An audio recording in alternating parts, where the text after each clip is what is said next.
Bonjour à tous et bonne année, le meilleur, la santé pour vous, pas comme ma plante qui est complètement dead parce que j'ai oublié de l'arroser. On se retrouve pour les inspi du mois avec les vidéos que j'ai vues ce mois-ci et que j'ai trouvé cool, que j'avais envie de vous partager, et ça démarre tout de suite. On commence avec une vidéo de la chaîne Make Art Now qui est tout simplement un behind the scene du film Formula One avec Brad Pitt, et c'est vraiment incroyable. La vidéo dure plus d'1 heure, c'est extrêmement riche et complet, ça rentre dans tous les détails de la production, comment ils ont tourné sur place, dans des grands prix, en parallèle des courses, les moyens techniques, les caméras. J'ai rarement vu des documentaires aussi complets, ou en tout cas, c'est pas tous les jours qu'on en voit comme ça disponible sur YouTube, accessible librement, donc je ne peux que vous recommander d'aller voir. C'est très bien monté, c'est très intéressant, ça se regarde vraiment. J'ai pas vu le temps passer, je vous avoue, j'ai commencé, je me suis dit je regarde 10 minutes et puis je regarderai plus tard, et en fait j'ai regardé l'heure entière d'un coup parce que c'était vraiment trop bien. On continue avec un contenu en français de la chaîne Kubi, qui a réalisé un défi de réaliser une nouvelle affiche tous les jours pendant un mois. Il s'inspire de Linktober, ce défi qui a lieu souvent en octobre, où chaque jour on doit créer un dessin sur un thème spécifique, et c'est un défi qui est assez difficile parce que ça demande de la régularité et de la rapidité, mais ça a l'avantage de vraiment travailler sa créativité en nous poussant à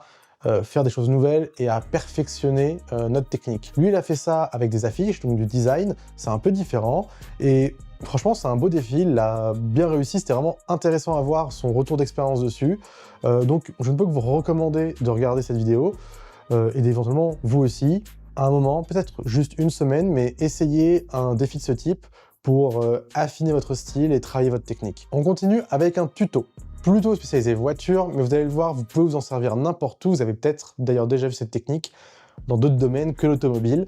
C'est un tuto sur les speed ramps et comment en faire des vraiment très smooth, bien réussis. La technique est assez longue, je pense qu'on peut avoir des méthodes plus rapides pour le faire, mais elle est très bien expliquée et je pense que débutant ou pro, vous pouvez la réutiliser et vous en servir de manière efficace, donc c'est intéressant à voir. On continue dans les tutos avec un tuto de Boonslove Video qui est utilisable par n'importe qui, et qui sera très intéressant pour vous, je pense, puisqu'il montre comment, avec des polices spécifiques faites pour avoir des symboles, il peut ensuite utiliser les animations de texte et donc de chemin pour avoir des animations complexes très facilement, avec vraiment juste un bloc de texte et la police adaptée. Il a des résultats qui sont vraiment très cool et qui seraient beaucoup plus complexes à faire si on voulait animer une image. Enfin, là, ça donne un résultat qui est très propre, qui est vraiment cool et très facile à obtenir. On enchaîne avec une vidéo de Justin Buisson, que vous avez sûrement vu, puisque c'est un créateur français très connu,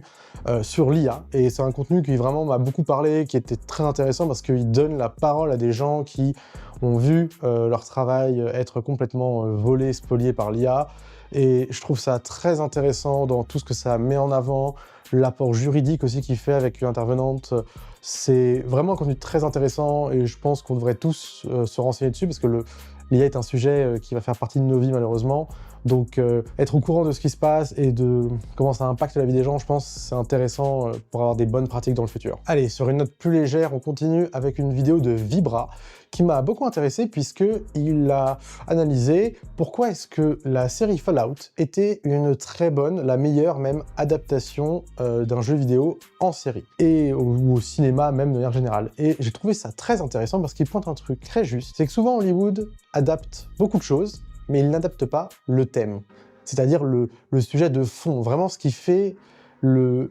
l'essence même d'un univers, d'une série, et c'est pas forcément les visuels ni l'audio, c'est vraiment les thématiques, les choses qui font que cette histoire résonne en nous, et ce qui donne des copies qui visuellement ressemblent, mais sont creuses. Et cet échec d'Hollywood à comprendre les thèmes profonds des univers qu'elle adapte, ça donne souvent des adaptations qui sont mauvaises, parce que visuellement, alors oui, il y a des petites références et plein de choses qui ressemblent, c'est cool, mais on n'a pas du tout l'essence même de l'univers, ce qui fait que on a aimé cet univers spécifiquement par rapport à un autre, parce que généralement, c'est pas des éléments visuels, enfin, c'est les thématiques qui donnent le ton et la force d'un univers, et je trouve sa vidéo et son analyse étaient vraiment bien réussies, donc voilà, je peux vous recommander d'aller regarder. Allez, on finit avec une petite pépite, une vidéo de ILM qui nous montre les VFX de The Running Man, film de Edgar Wright que j'ai vu le mois dernier et qui est absolument génial, j'espère que vous avez pu le voir. Si c'est pas le cas, je peux vous recommander d'aller le voir dès qu'il sera disponible en VOD ou ailleurs, parce que vraiment, un film d'action très cool, mais avec un vrai propos de fond qui,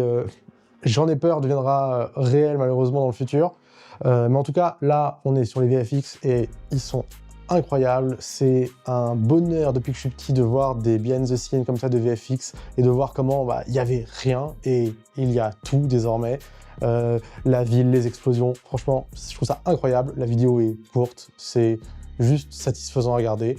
Voilà, je vous laisse sur ça et puis on se dit à dans un mois pour des nouvelles inspi du mois. Ciao ciao!